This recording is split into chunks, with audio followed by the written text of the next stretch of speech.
Palestinians fled in a mass exodus Friday from northern Gaza after Israel's military told some 1 million people to evacuate to the southern part of the besieged territory ahead of an expected ground invasion in retaliation for the surprise attack by the ruling Hamas militant group. The UN warned that evacuating almost half of crowded Gaza's population would be calamitous, and it urged Israel to reverse the unprecedented directive. As airstrikes hammered the territory throughout the day, families in cars, trucks, and donkey carts packed with possessions streamed down a main road out of Gaza City. Hamas media office said warplanes struck cars fleeing south, killing more than 70 people.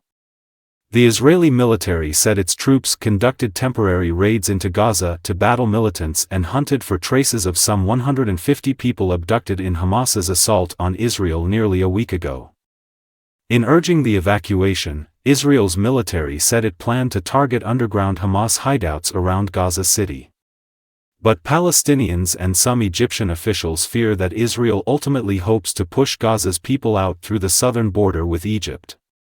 Hamas told people to ignore the evacuation order, and families in Gaza faced what they saw as a no-win decision to leave or stay, with no safe ground anywhere.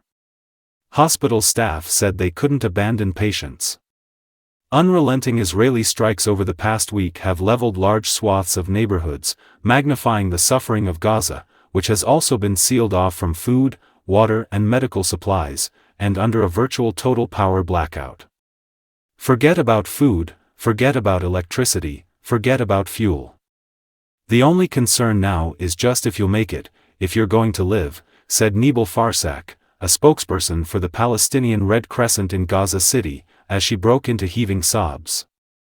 In the nearly week-old war, the Gaza Health Ministry said Friday that roughly 1,900 people have been killed in the territory, more than half of them under the age of 18, or women.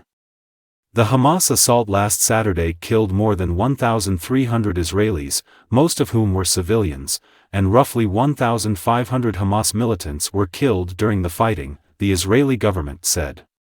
Israeli troops make foray into Gaza. Israel's raid was the first word of troops entering Gaza since Israel launched its round-the-clock bombardment in retaliation for Hamas' massacre of hundreds of civilians in southern Israel.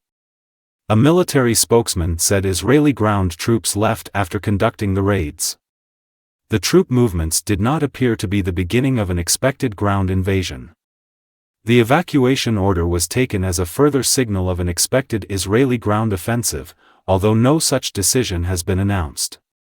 Israel has been massing troops along the Gaza border. An assault into densely populated and impoverished Gaza would likely bring even higher casualties on both sides in brutal house-to-house fighting. "We will destroy Hamas," Israeli Prime Minister Benjamin Netanyahu vowed Friday night in a speech, adding, "This is only the beginning." Hamas said Israel's airstrikes killed 13 of the hostages in the past day.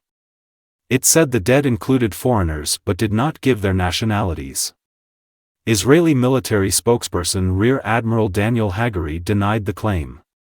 In Israel, the public remained in shock over the Hamas rampage and frightened by continual rocket fire out of Gaza. The public is overwhelmingly in favor of the military offensive, and Israeli TV stations have set up special broadcasts with slogans like, "Together we will win," and "Strong Together."